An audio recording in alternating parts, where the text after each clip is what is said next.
به خبرهای این ساعت از یک خوش آمدید. اسحاق دار وزیر امور خارجه پاکستان در کابل از فتوای علمای افغانستان و اظهارات اخیر خلیفه سراج الدین حقانی وزیر امور داخلی امارت اسلامی استقبال کرده و بر داشتن گام‌های عملی در این زمینه تاکید نموده است. وی گفته است که اگر فتوای علمای افغانستان نتایج مثبت به دنبال داشته باشد، روابط اسلام آباد با کابل دوباره بهبود خواهد یافت. اسحاق دار وزیر امور خارجه پاکستان در یک نشست خبری از تصمیم علمای دینی افغانستان مبنی بر اعلام ممنوعیت جنگ در خارج از این کشور استقبال کرده است و گفته که چنین تصمیم‌های می‌تواند نقش مثبتی در تقویت امنیت و ثبات منطقه داشته باشد و باعث کاهش خشونت‌ها شود. कि ये मामला जल्दी हल होगा, लेकिन अब उन्होंने कम से कम नीयत ठीक कर ली है, जो कि कतर में या टर्की इस्तांबुल में علمای افغانستان فتوا صادر کردند. این یک پیشرفت خوشایند است و برای نخستین بار چنین فتوایی صادر می شود که خاک افغانستان نباید علیه هیچ کشور دیگری استفاده شود. این همان چیزی است که ما خواستار آن بودیم و اکنون نیاز است که به آن عمل شود.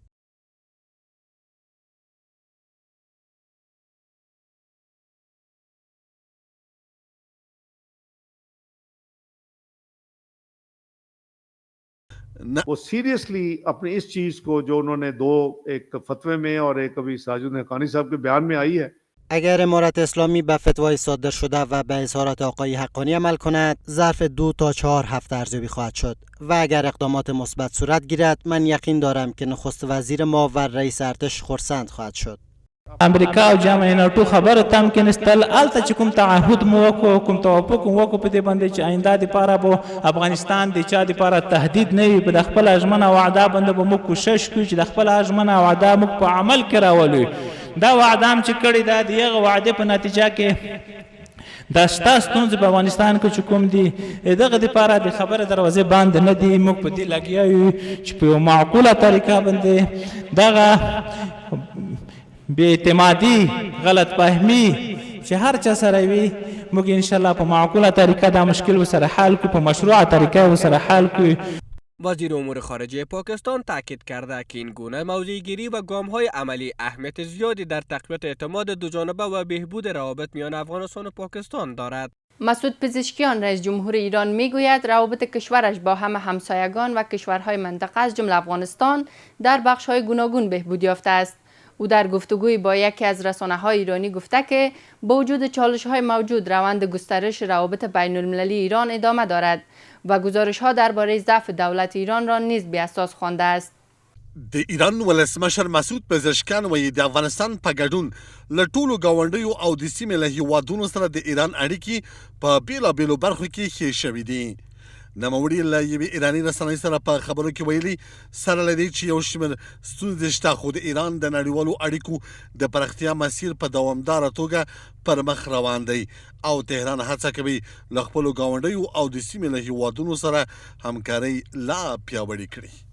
مسعود پزشکیان همداراز د ایران د حکومت د کمزورۍ په اړه خپاره شوي راپورونه بې بنسټه بللي او ټینګار یې کړی چې حکومت د داخلي ثبات او بهرنۍ اړیکو د پیاوړتیا لپاره جدي ګامونه پورته کړي دي. نیروهای عزیز ما، نیروهای نظامی ما با قدرت دارن کاراشون میکنن و الان قوی تر از اون زمانی هن که اینا حمله کردن از نظر تجهیزات، از نظر نیرو، علیرغم همه مشکلاتی که داریم و اینا دارن کاراشون میکنن و اونا بخوان اگه برخورد کنن طبیعتا با پاسخ قاطع تری روبرو خواهند شد.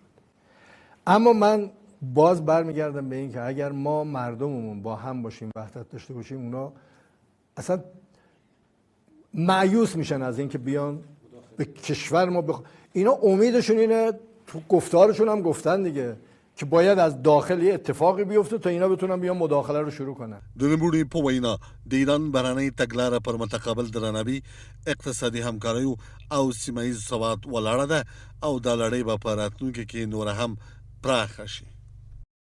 آصف علی زرداری رئیس جمهور پاکستان در سخنرانی خود اعتراف کرد که پس از عملیات سندور و در جریان تنش‌های اخیر نظامی با هند، ارتش پاکستان به او توصیه کرده بود که در بنگر پناه بگیرد، اما او این پیشنهاد را رد کرده است.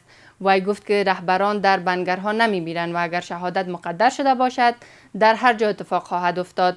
زرداری تاکید کرد که نیروهای مسلح پاکستان در جریان جنگ پاسخ مناسب و قدرتمندی دادند و افزود که آنان برای فداکاری و دفاع از کشور کاملا آماده اند. تو یہ بھول جاؤ کہ روٹی ہوگی گولی ہوگی روٹی ہوگی گولی ہوگی هم گولیاں ماریں گے تم کیا گولی مارو گے. زه د هند لومړي وزیر نریندرا مودي د منمایو او سولې په غبرګون کې وایم چې مونږ په خپله د جګړې ډګر ته چمتو یو. مونږ د خپلو ځانونو د قربانۍ لپاره چمتو یو. ته به څه مرمۍ وولې؟ مرمۍ خو به مونږ وولو. انڈیا کو ایسا منہ توڑ جواب دیا کہ ان کو پتہ پڑ گیا کہ یہ کھیڈ نہیں ہے وانیاں دی. وزارت احیا و انکشاف دهات اعلام کرده که کار ساخت یک شبکه آبرسانی به ارزش بیش از 4 میلیون افغانی در ولسوالی بټیکوټ ولایت ننګرهار آغاز شده است.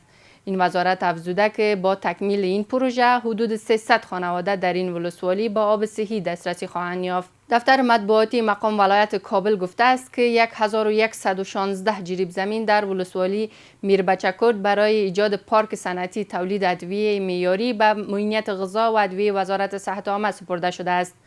در همین حال ملا امین الله عبید والی کابل در رأس یک هیئت رسمی به ولسوالی میربچکوت رفته و از نزدیک روند خطاندازی، تسلیمی و انتقال زمین اختصاص یافته برای ایجاد این پارک صنعتی را مورد بررسی قرار داده است. والی کابل تاکید کرده است که چنین پروژه های می تواند نقش مهمی در رشد اقتصادی، گسترش صنعت و بهبود خدمات صحی در کشور ایفا کند.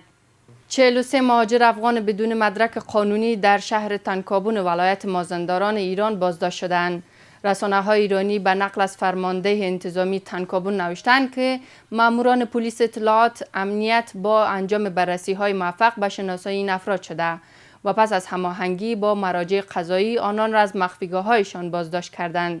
این مقام ایرانی همچنان از شهروندان ایران خواسته است تا از بکارگیری مهاجران افغان بدون مدرک در هر گونه فعالیت شغلی خودداری کنند و هشدار داده که در صورت تخطی از این دستور افراد متخلف تحت پیگرد قانونی قرار خواهند گرفت. سپاس از همراهی شما. تا سرویس خبری دیگر، خدا نگهدار.